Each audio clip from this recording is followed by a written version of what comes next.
¿Ahí se ve perfecto? Bueno, Sí. podemos ir comenzando entonces esta charla. Bueno, en el día de hoy yo les voy a hablar inicialmente de dolor precordial. Posteriormente a mí, el doctor Martín Nathanson va a hablar sobre electrocardiograma.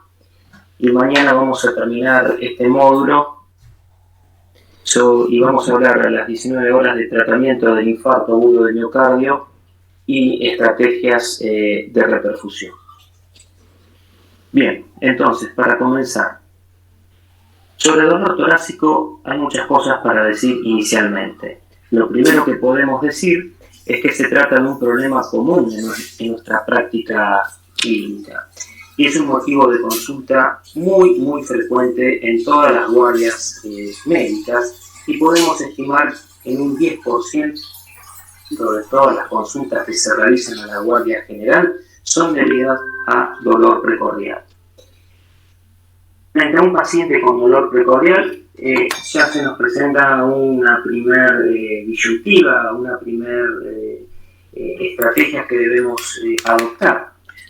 No debemos ingresar a pacientes sin causa cardíaca a una unidad de cuidados coronarios por error o por incerteza en el diagnóstico, porque esto provocaría una sobreutilización de los recursos. Pero por otro lado, no podemos externar o no ingresar a los pacientes que sí tienen patologías graves. Se estima que en esta disquisición entre internar y no internar, un 10% de los pacientes con síndromes coronarios agudos son dados de alta en una guardia externa y no son internados, pero esa cifra puede duplicarse y llegar a un 20% en centros de menor experiencia. Esto de internar a pacientes que no debemos internar, pero sobre todo dar de alta a los pacientes que sí debemos internar, tiene implicancias clínicas para el paciente, pero también tiene implicancias desde el punto de vista médico-legal, ya que un 20% de todas las indemnizaciones que se realizan en los Estados Unidos se deben a un mal diagnóstico en el infarto agudo de miocardio. Un poco para ir entrando en las causas, y en este gráfico vemos este gráfico de torta, que un 45% de los dolores precordiales que vemos en una guardia externa son de origen cardíaco y un 55% son de origen extracardíaco. Dentro de los porcentajes de dolores precordiales de origen cardíaco, fíjense, un 17% del total de dolores precordiales son debidos a síndromes coronarios agudos, un 7% a cuadros estables, angina crónica estable, y un 21% se deben a otras causas cardíacas. Vamos a entrar ahora en la etiología del dolor precordial, y la lista es innumerable, pero bueno, para darle una cierta jerarquía y un ordenamiento a las causas, en primer término vamos a hablar de las causas cardiovasculares, y dentro de ellas las causas isquémicas y las coronariopatías debido a enfermedad arteriosclerótica es la causa número 1. Le siguen otras causas de enfermedad coronaria que provocan un síndrome isquémico: la vasculitis, la disección, nacimientos anómalos, anomalías metabólicas, procesos embolígenos, endocarditis infecciosa, puente muscular, una compresión extrínseca por una neoplasia. Vamos a tener síndromes coronarios agudos también que provoquen dolores precordiales, y vamos a ver que pueden tener coronarias sin obstrucciones fijas, el síndrome X, secundarias al aumento del consumo de oxígeno, por ejemplo el síndrome anémico, o por una disminución en el aporte del mismo, debido fundamentalmente, como puede ser el caso de una intoxicación por monóxido de carbono. Pero la causa número 1 es la enfermedad coronaria provocada por la enfermedad arteriosclerótica. En segundo orden vamos a tener causas cardiovasculares no isquémicas, y aquí vamos a mencionar el tromboembolismo pulmonar, la disección aórtica, procesos infecciosos, inflamatorios, miocarditis, pericarditis, el prolapso de válvula mitral, entre ellos. Segundo aspecto de patologías que podemos mencionar son las causas respiratorias del dolor precordial: traqueobronquitis, mediastinitis, enfisema, tumores mediastínicos, afectación de pleura, neumotórax. Causas gastrointestinales: hernia de hiatus, reflujo gastroesofágico, acalasia, ruptura esofágica, síndrome de Mallory-Weiss, úlcera gastroduodenal, gastritis, cólico biliar, colecistitis, pancreatitis. Todos ellos pueden provocar dolor precordial. Procesos inflamatorios a nivel de glándulas mamarias, mastitis, neoplasias, disfunción de glándula mamaria, mastodinia. Causas musculoesqueléticas: vamos a ver causas óseas, vamos a encontrar causas musculares, causas articulares. Dentro de las causas óseas, costocondritis, fracturas, desinserción costal, costilla deslizante. Dentro de las causas musculares podemos encontrar distensión muscular, traumatismo, procesos infecciosos, triquinosis, tos incesante, tendinitis del pectoral menor. Dentro de las causas articulares, aquí vamos a contar y vamos a mencionar las cervicodiscopatías, las lesiones del hombro, lesión del ligamento rotador. Dentro de las causas neurológicas, por efecto de tóxicos, herpes zóster, síndrome del escaleno, por la compresión vascular-nerviosa del paquete entre el escaleno menor, la subclavia y la primera costilla. Luego de esta innumerable lista de causas orgánicas que pueden determinar y provocar dolor precordial, vamos a mencionar las causas psicógenas: los ataques, el desorden emocional, pánico, depresión, simulación, trastornos por somatización. Como ven, la lista de causas de dolor precordial es realmente muy importante y numerosa. Segunda disquisición. Estamos frente a un dolor precordial que puede ser por una causa potencialmente letal, o puede ser un dolor precordial provocado por causas banales pero frecuentes. Y para diferenciar entre uno y otro este grupo de enfermedades, lo vamos a hacer teniendo en cuenta determinados signos. Y para ello vamos a mencionar los signos de banalidad de un dolor precordial y los signos de alarma de un dolor precordial. Entre los signos de banalidad, un dolor precordial que sea punzante me va a hablar de esa característica de banalidad. Un dolor puntiforme, el paciente lo puede referir con la punta de su dedo donde le duele. Un dolor que comience en el abdomen inferior y después si menciono un dolor precordial. Un dolor que comience en extremidades inferiores y después tenga dolor precordial. Eso me da un signo de banalidad. En cuanto a la duración, un dolor muy corto, menos de 1 minuto, eso ya es un signo de banalidad. Y fundamentalmente, un dolor precordial que aumente con la palpación, que aumente con los movimientos, con la respiración, con la tos, con el cambio de posición, el movimiento del miembro superior. Obviamente, si el dolor se modifica con estas situaciones, nos habla de banalidad, y en ese caso la probabilidad de que sea debido a cardiopatía isquémica es muy baja, es menos del 5%. Así como teníamos los signos de banalidad, también vamos a tener los signos de alarma, que son a los signos a los cuales nosotros debemos obviamente prestarle muchísima atención. Un primer signo de alarma es la intensidad del dolor. En esta escala de dolor precordial, del 1 al 10, de un dolor muy leve al 10, un dolor muy intenso, vamos a tener una graduación o una cierta idea de cuánto es la intensidad de ese dolor del paciente. Un dolor de comienzo súbito. Los síntomas acompañantes vamos a prestarle mucha atención. Si el paciente refiere que tiene palpitaciones, mareos, pérdida de conocimiento, sensación de falta de aire o disnea, si tiene síntomas neurovegetativos asociados. La apariencia del paciente es muy importante. Si lo vemos pálido, si lo vemos cianótico, con sensación de desasosiego. mido la presión arterial, está hipertenso o por el contrario está hipotenso, le palpo los pulsos, encuentro asimetría de pulso, le veo signos de hipoperfusión, o sea, son todos signos que a nosotros nos va a dar cierta pauta de alarma. Entonces, tenemos que diferenciar con estos signos de banalidad o signos de alarma aquellas causas frecuentes y banales de aquellas que son potencialmente letales. Y dentro de las patologías que son potencialmente letales, lo primero que tenemos que descartar es que no estamos frente a un síndrome coronario agudo. Segundo, una disección aórtica. Tercero, una embolia de pulmón. Neumotórax, atención, ruptura de esófago, en ese orden de importancia.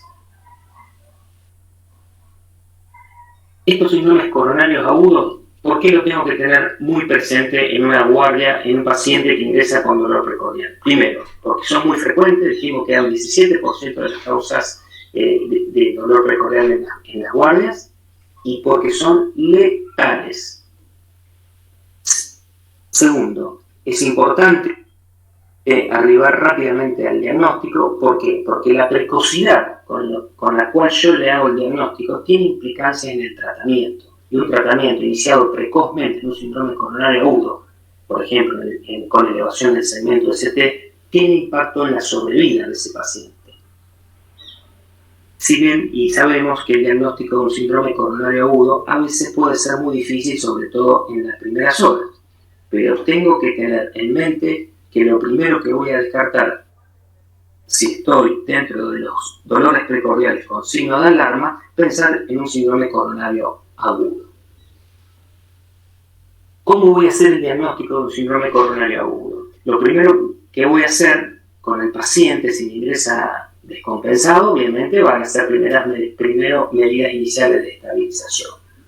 Segundo, un interrogatorio, una historia clínica, un interrogatorio dirigido, conciso, rápido, contundente, y un examen físico también dirigido, conciso, contundente. Todo esto apoyado con un electrocardiograma. Y esto es importante, fíjense, 10 minutos. Todo esto lo tengo que hacer en 10 minutos, no es por un capricho, sino que las guías internacionales recomiendan hacerlo en este tiempo. Desde que el paciente tiene el contacto médico hasta la realización del electro, no tiene que pasar más de 10 minutos. Con esto nosotros rápidamente hacemos diagnóstico. El diagnóstico es clínico y apoyado en el electrocardiograma. Es importante conocer también que este dolor precordial puede venir acompañado no de síntomas equivalentes, pero a veces estos síntomas equivalentes pueden ser los únicos síntomas que puede presentar el paciente. No hay datos que sean patognomónicos ni sine qua non, y no tenemos que confiar en una sola característica para hacer el diagnóstico del síndrome coronario agudo, pero tampoco para descartarlo. Es una integración que tenemos que ir haciendo. ¿Cómo voy a ir integrando? Primero, tengo que darle cierto perfil o ciertas características al dolor que me refiere el paciente. Entonces vamos a tener una nómina de variables que vamos a considerar para que ese dolor se aproxime a un síndrome coronario agudo o se aleje. Entonces, vamos a ver qué carácter tiene ese dolor precordial, vamos a ver dónde se localiza y hacia dónde se irradia, cuáles fueron las circunstancias de aparición del mismo, con qué velocidad se instaló ese dolor, cuál es la intensidad, cuáles son los factores que lo agravan y también cuáles son los que lo atenúan, cuál fue la duración de ese dolor y si tiene o no síntomas acompañantes. En cuanto al carácter del dolor, fíjense, este signo de la figura, este signo que el paciente refiere con la mano en jarra, la opresión, la característica del dolor opresivo es lo que nosotros nos hace pensar y nos hace acercar hacia un síndrome coronario agudo. Que el dolor sea urgente nos hace mantener en alerta, no lo descarta. Si el dolor es punzante, nos vamos a acercar más hacia esas características de banalidad o ese signo de banalidad que mencionábamos inicialmente.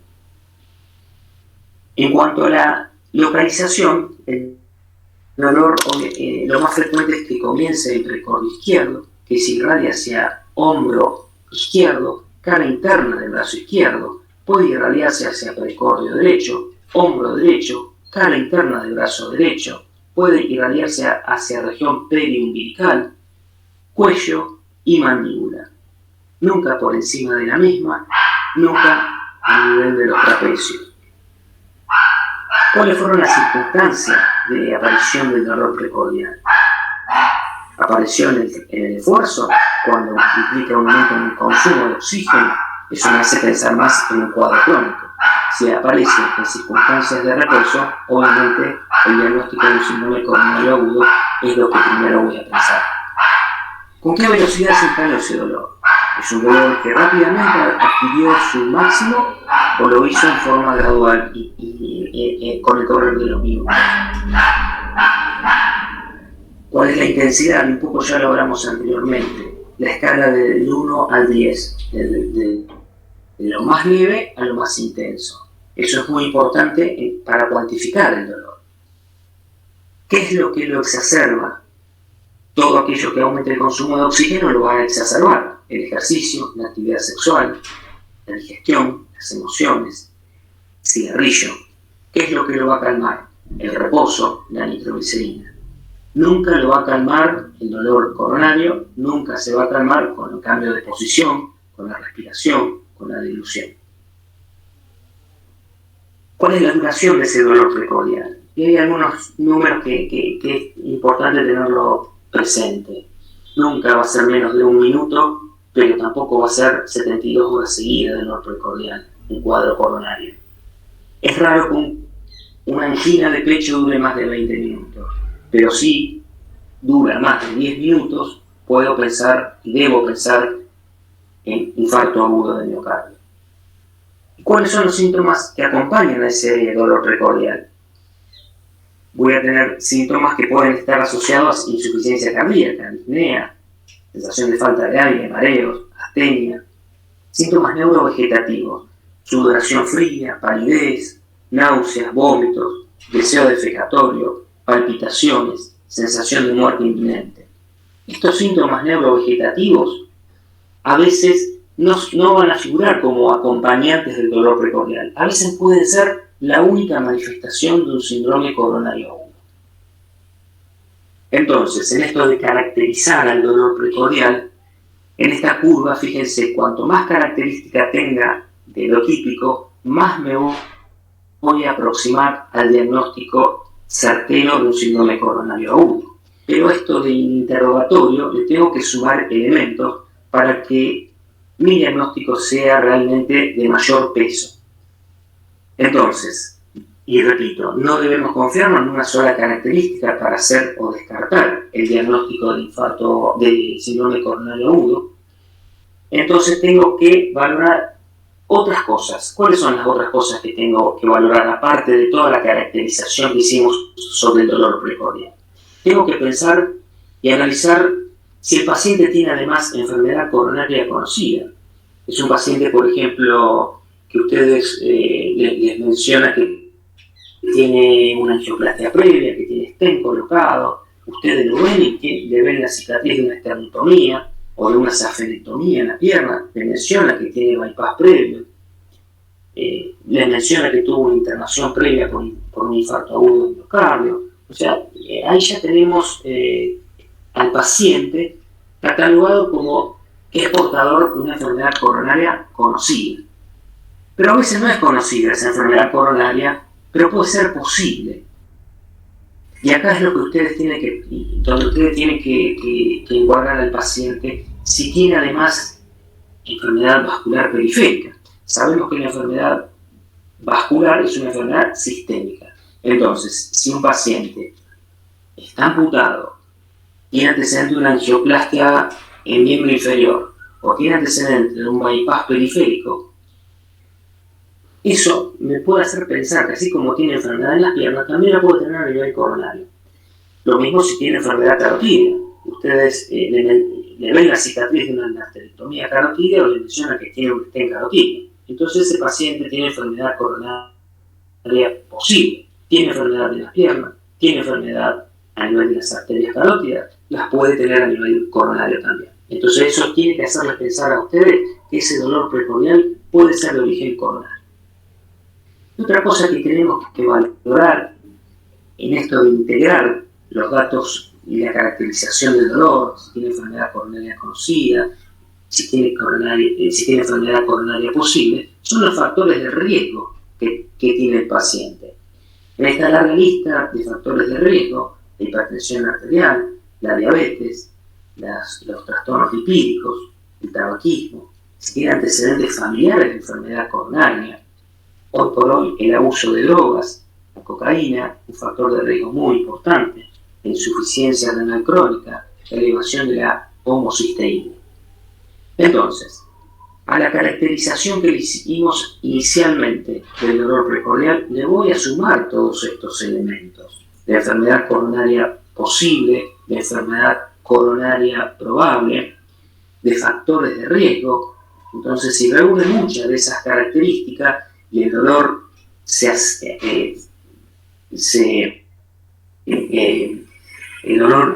asemejaba a lo típico, el dolor opresivo que mencionamos anteriormente, las irradiaciones, me voy a acercar al diagnóstico de un síndrome coronario agudo con mayor peso. Obviamente, todo lo que se aleje de la tipicidad, me voy a alejar de hacer el diagnóstico de síndrome coronario agudo, un paciente sin factores de riesgo, sin antecedentes de enfermedad coronaria, sin antecedentes previos de enfermedad vascular periférica, sin antecedentes de enfermedad posible. Me voy a alejar, en ese caso, de la tipicidad, me voy a alejar del diagnóstico de un síndrome coronario agudo. Yo les dije anteriormente que rápidamente y en menos de 10 minutos el electrocardiograma tenía que estar realizado. Ese electrocardiograma puede ser absolutamente normal. Y es importante también que sea normal, porque están haciendo el diagnóstico. El diagnóstico de síndrome coronario agudo es un diagnóstico clínico. Se basa en la historia clínica, en el examen físico y se va a acompañar del electrocardiograma realizado en menos de 10 minutos. Les repito, no hay datos patognomónicos ni sine qua non. A esta tabla, a este gráfico, en el cual ingresábamos primero las características del dolor, después los antecedentes, los factores de riesgo, finalmente le vamos a agregar el electrocardiograma. Y si el electrocardiograma tiene alteraciones, obviamente mi diagnóstico va a ser el peso de un síndrome coronario agudo. Entonces, ante síntomas sugestivos del síndrome coronario agudo, ¿cuáles son las alternativas? ¿Cuáles son los pasos que voy a ir tomando? Inicialmente, hago el electrocardiograma en menos de 10 minutos y si ese electrocardiograma tiene alteraciones, tengo que fijar cuáles son esas alteraciones. Si tiene supradesnivel del segmento ST, es decir, un infarto agudo con elevación del segmento ST, o bien si no lo tiene, un síndrome coronario agudo sin elevación del segmento ST. Es importante, si hacen el diagnóstico de síndrome coronario con elevación del segmento ST, la rapidez en instaurar un tratamiento. El diagnóstico lo hacen ustedes, el primer contacto médico son ustedes están haciendo el diagnóstico de infarto agudo de miocardio con elevación del ST, ustedes inician la cascada rápida para reperfundir a ese paciente. De ahí la importancia del tiempo, que tiene que ser rápido. Otro grupo de pacientes, un síndrome coronario agudo posible va a ser un electrocardiograma normal, pero reunía muchas características de lo típico. Tiene antecedentes de enfermedad vascular periférica, por ejemplo, una enfermedad coronaria conocida o posible. Entonces ese paciente quiero descartarle realmente su enfermedad coronaria y lo voy a someter en una unidad de dolor de pecho a análisis de enzimas, de troponina, como para estratificar a ese paciente. Si el dolor precordial es típico, pero se presentan en el esfuerzo, ceden en el reposo. Se trata de un episodio más dentro de todos sus cuadros de angina crónica estable. Ese paciente lo voy a derivar al cardiólogo por consultorio externo. Si todas las características del dolor más el electrocardiograma me hacen pensar directamente que el dolor no es cardíaco, sino que es extracardíaco, lo que voy a hacer es solicitar las interconsultas con otras especialidades. Entonces, electrocardiograma realizado en menos de 10 minutos. Elevación del segmento ST es lo que quiero que recalquen, porque de la conducta de ustedes es muy importante el impacto que vamos a tener sobre ese paciente. O bien que tenga un bloqueo completo de rama izquierda nuevo. Ahí estoy haciendo diagnóstico de síndrome coronario agudo con elevación del segmento ST. Y ese paciente necesita, y esto es lo que tienen que remarcar, necesita terapia de reperfusión.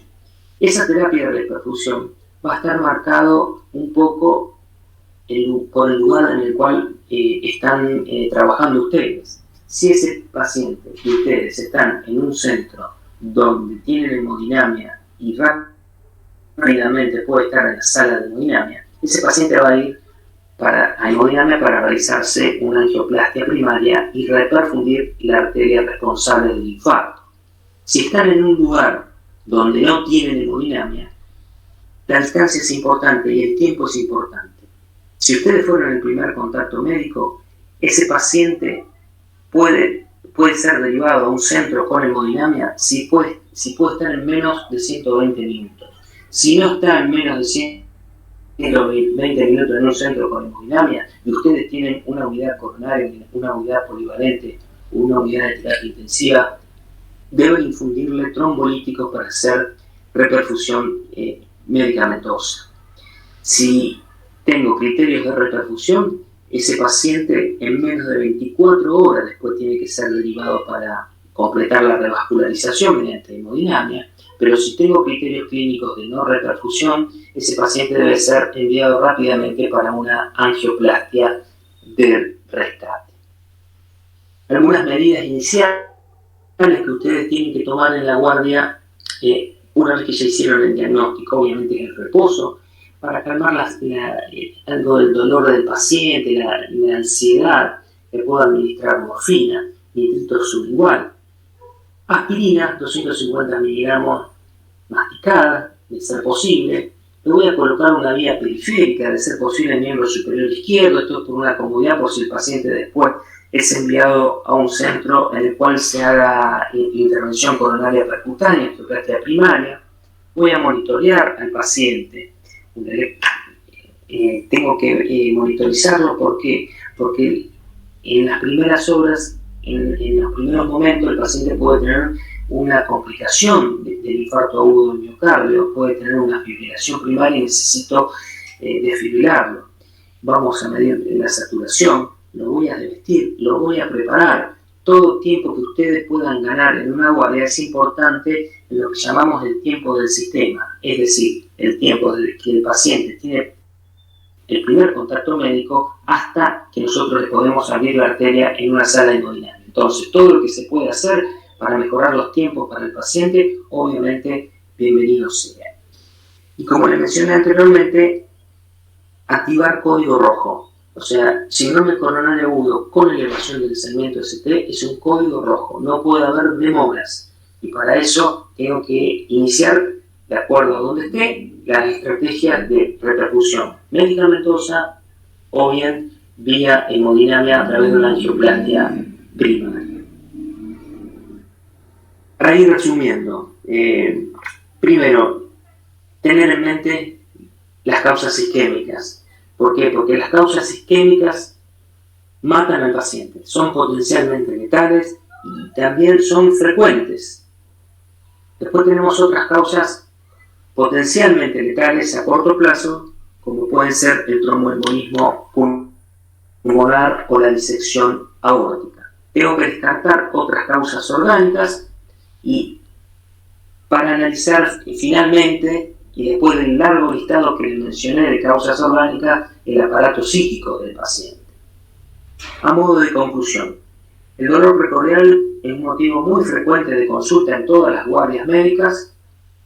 El primer desafío: no internar pacientes con dolores precordiales de causas banales, pero no externar a los que realmente necesitan ser internados por cuadros graves. ¿Cómo los valoro? A través de los signos de banalidad o signos de alarma. El síndrome coronario agudo es lo primero que tengo que descartar por severidad, por letalidad y por frecuencia.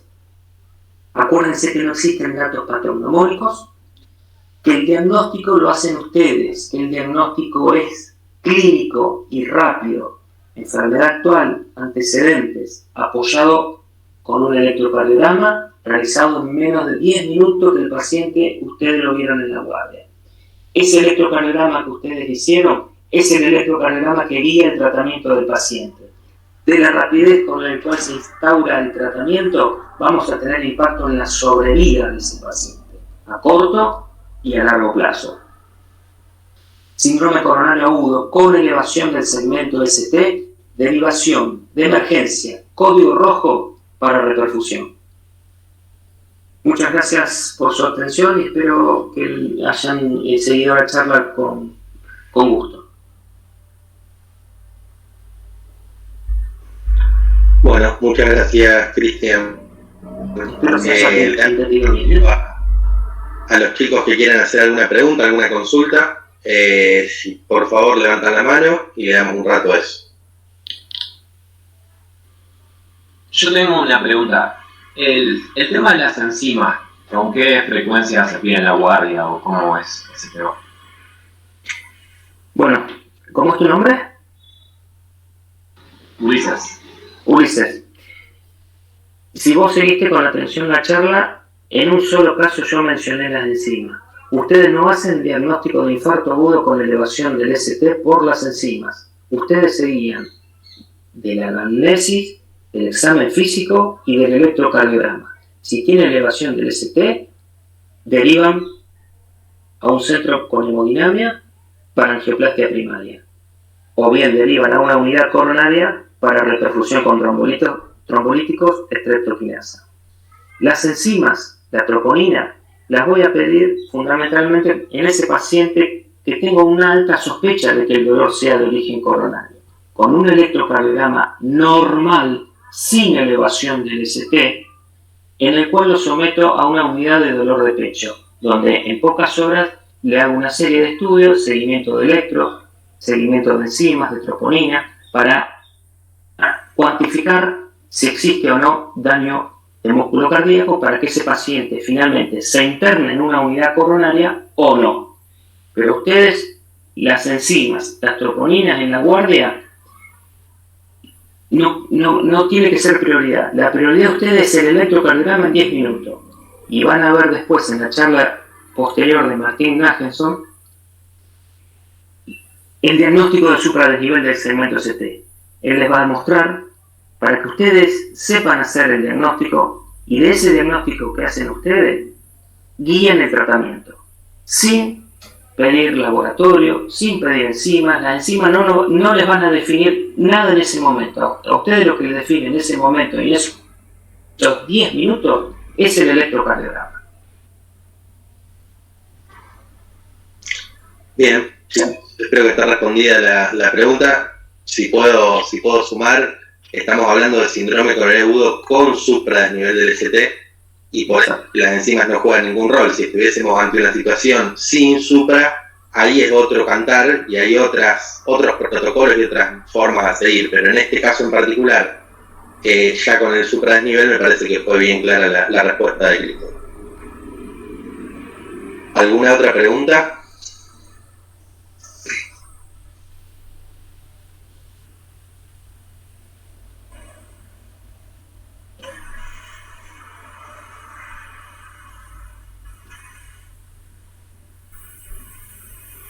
¿Nadie más tiene ninguna duda, nada por preguntar?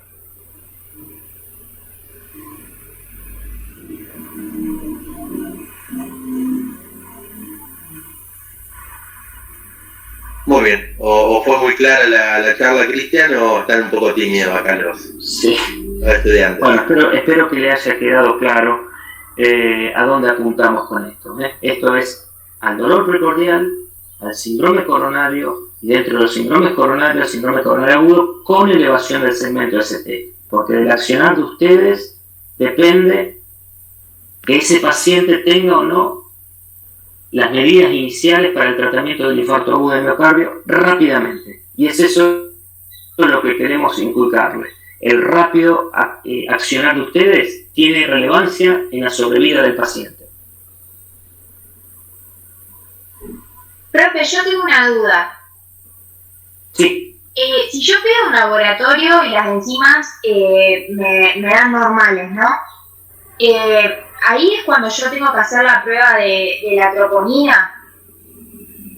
A ver. No me pidas, o sea, vos evaluaste al paciente, ¿sí? Le hiciste todo un interrogatorio rápido, dirigido y conciso sobre las características del dolor. Te hace pensar, muchas de esas características se asemejan a lo típico. Tiene antecedentes, le haces el electrocardiograma y tiene supradesnivel, olvídate de las enzimas, olvídate del laboratorio. No haces ningún diagnóstico porque ya lo hiciste con el electrocardiograma. Claro. O sea, yo creo que vos me entiendas que vos le estás haciendo el diagnóstico de infarto. Con eso solo, con el electrocardiograma. Más lo que vos analizaste, con eso ya te alcanza para hacer diagnóstico y para ya iniciar la cascada para que la arteria que se tapó se destape. ¿Sí? Entonces no piense en la troponina, en el laboratorio, porque lo que tenías que hacer ya lo hiciste, que es el electrocardiograma en menos de 10 minutos. Listo. Gracias. No, por favor. Una pregunta, doctor. Una vez que yo ya arreglé el diagnóstico, activé el código rojo para hacer una angioplastía, la derivación. Sí. O sea, no tengo el centro de hemodinamia en mi hospital, pero sí tengo los trombolíticos. Sí. Me dicen que sí, en 120 minutos va a llegar al centro, pero en el transcurso de esos 120 minutos se demora por algo. Esa ventana, ¿yo la tengo como para hacer el trombolítico y después postergar la angioplastía?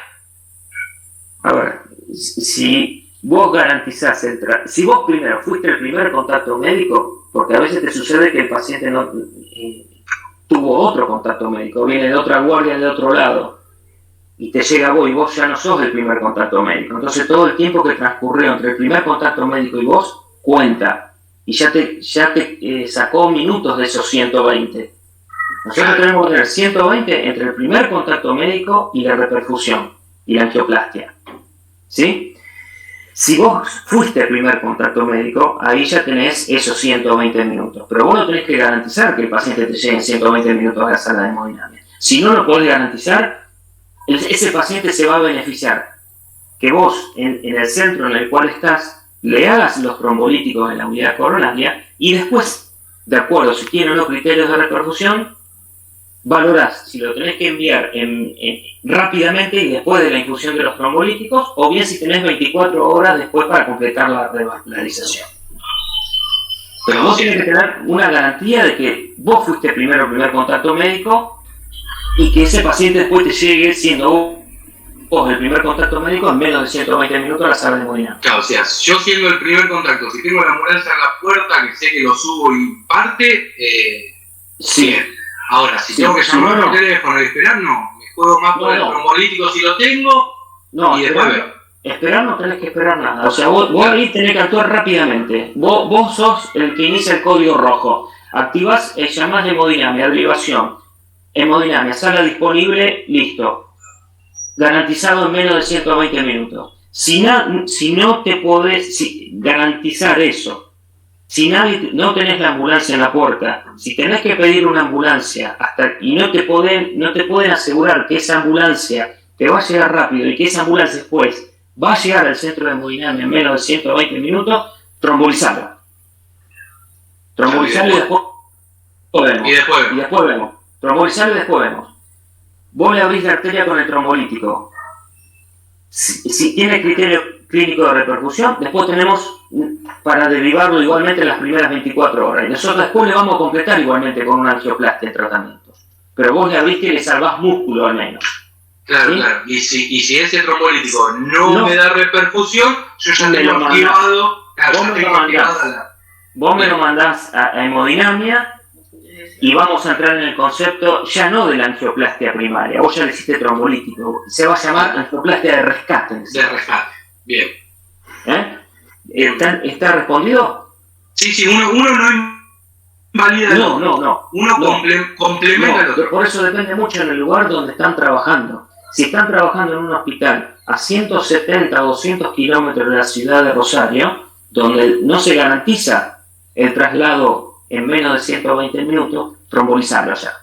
Y después me lo mandás. ¿Sí? El músculo que vas a salvar, el impacto sobre ese músculo va a ser mucho mejor que vos le abras la arteria y después yo se lo complemento en las primeras 24 horas. ¿Sí? En el peor de los casos, sabemos que los trombolíticos el porcentaje que logra destapar la arteria es apenas superior al 50%. Pero bueno, nos tenemos que valer del 50% que sí lo puede abrir la arteria para que ese paciente tenga mejor sobrevida. Pero todo depende del lugar donde están trabajando ustedes, ¿eh? Sí, pero la cuestión minutos es importante, saber cuánto van a demorar en trasladar y si ese paciente tuvo o no otro contacto previo médico. La disponibilidad de trombolíticos, ahí siempre en todos los centros periféricos.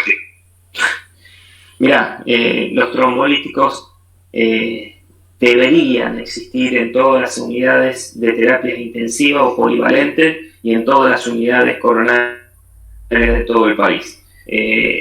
No te puedo garantizar que esa situación exista, pero un trombolítico muy utilizado y que es la streptokinasa no debería faltar en ninguna unidad polivalente, porque en el interior, por ejemplo, no existen las unidades coronarias o son muy pocos los lugares que cuentan con una unidad coronaria, pero tienen una unidad polivalente.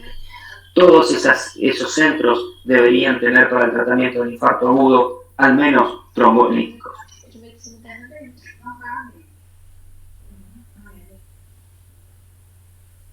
De todas formas, todas estas estrategias de reperfusión en el infarto agudo del miocardio con elevación mañana se va a charlar más profundamente, pero bueno, ustedes ya van a tener una idea al respecto, ¿sí?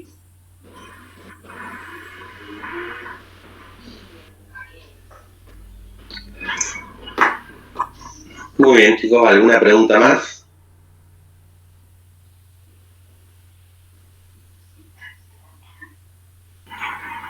Yo tengo una duda. Sí. Por ejemplo, si vos le tenés que hacer los fibrinolíticos y el paciente puede tener alguna contraindicación como alguna coagulopatía severa, ¿qué haces?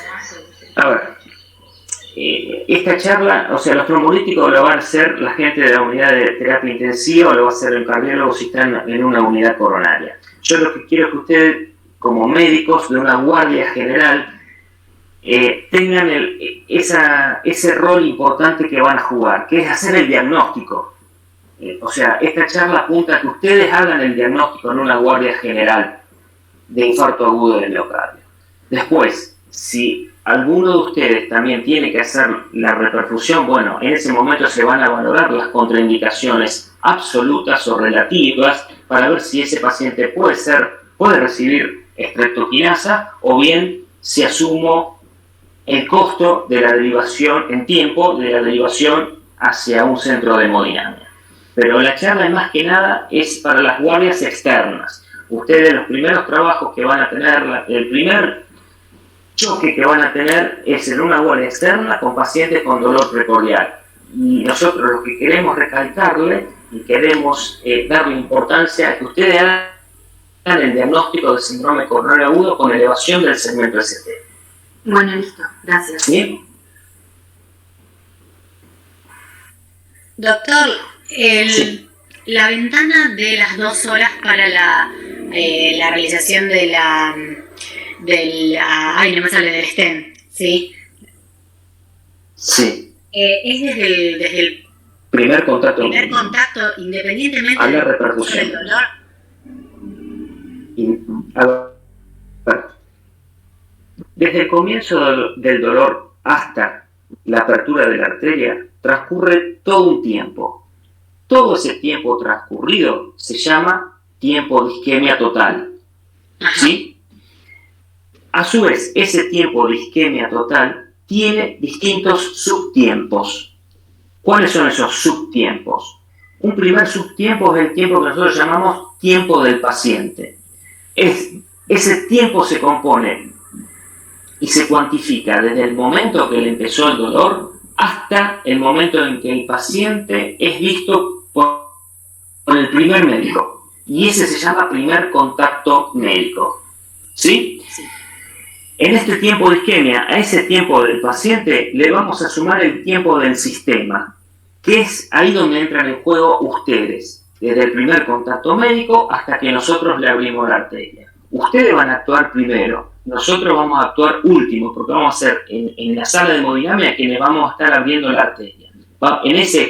En ese tiempo total, nosotros vamos a estar últimos. Ustedes van a estar desde que el paciente tiene acceso a un centro hospitalario. Y esos 120 minutos que yo te mencioné se refiere al tiempo del sistema, es decir, desde el primer contacto médico hasta que nosotros le abrimos la arteria. Obviamente que cuanto más corto sea todo, no solamente el tiempo del sistema, sino el tiempo del paciente, menor va a ser el tiempo de isquemia, menor va a ser el tiempo que el músculo cardíaco sufre, menor va a ser la pérdida de fuerza muscular de ese corazón. Entiendo, gracias. De nada.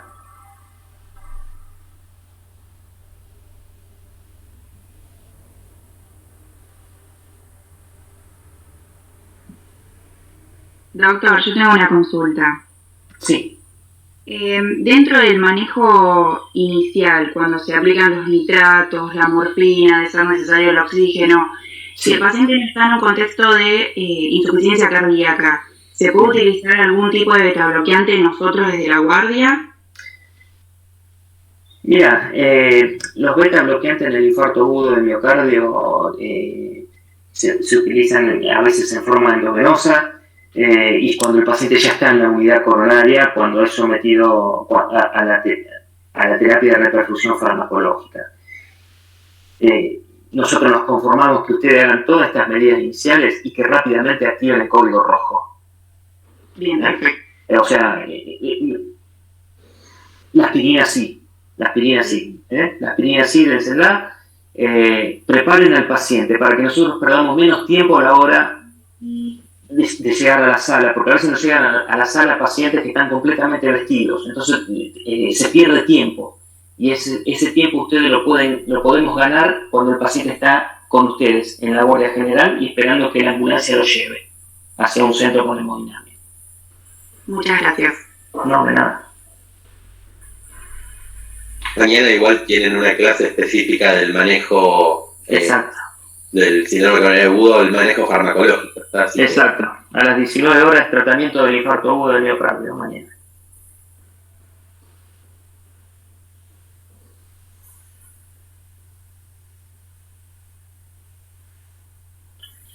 Bien, chicos, tenemos 5 minutos más. ¿Alguna duda, alguna pregunta más que quieran hacer?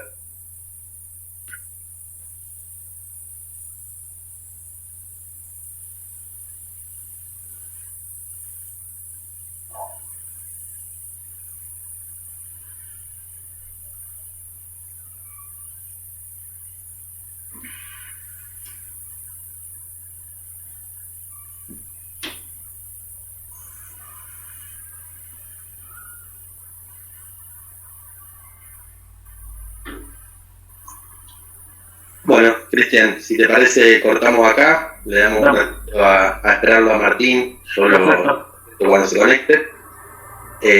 Nuevamente, muchas gracias, ahí lo tenemos a Martín. Muchas gracias por esta clase, por esta charla para los chicos de la práctica. Bueno, que la vienen dando hace varios años ya en todas las cortes. Muchas gracias. Perfecto, muchas gracias a ustedes.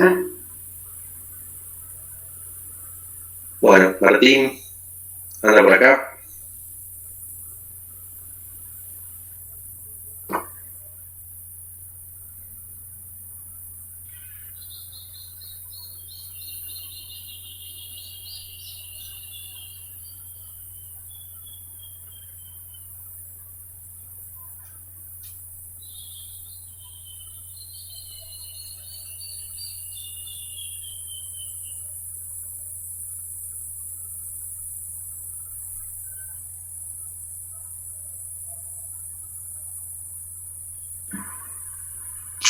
Bueno, chicos, le vamos a dar unos minutos. Ahí está Martín Nachtenson, que va a dar la clase que sigue, está intentando ingresar.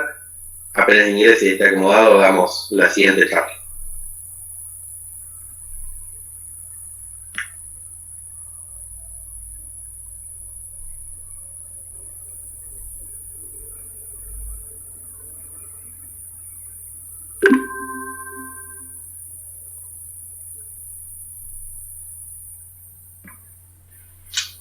Por las dudas les aclaro a las preguntas que hicieron y por ahí quedaron inconclusas o le da la sensación de que lo están cortando. En realidad, este es un pequeño curso de 4 clases. Hay muchas de las cosas que preguntaron que se van a abordar con más detalle en las clases siguientes.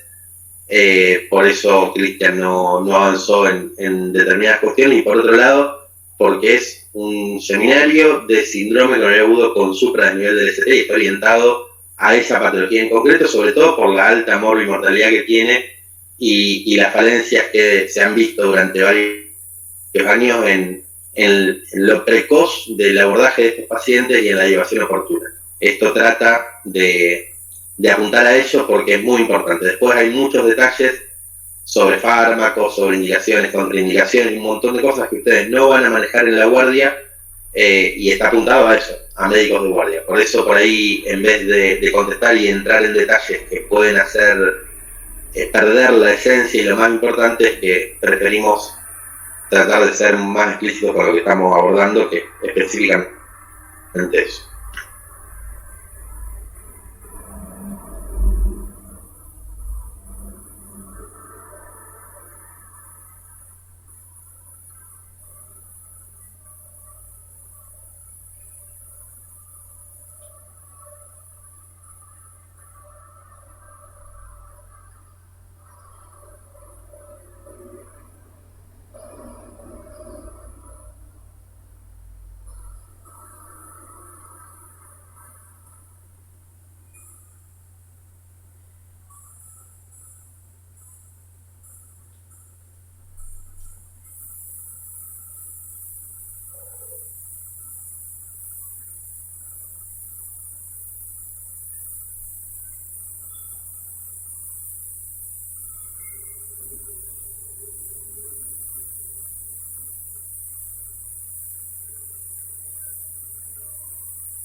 Perdón, yo tengo una pregunta.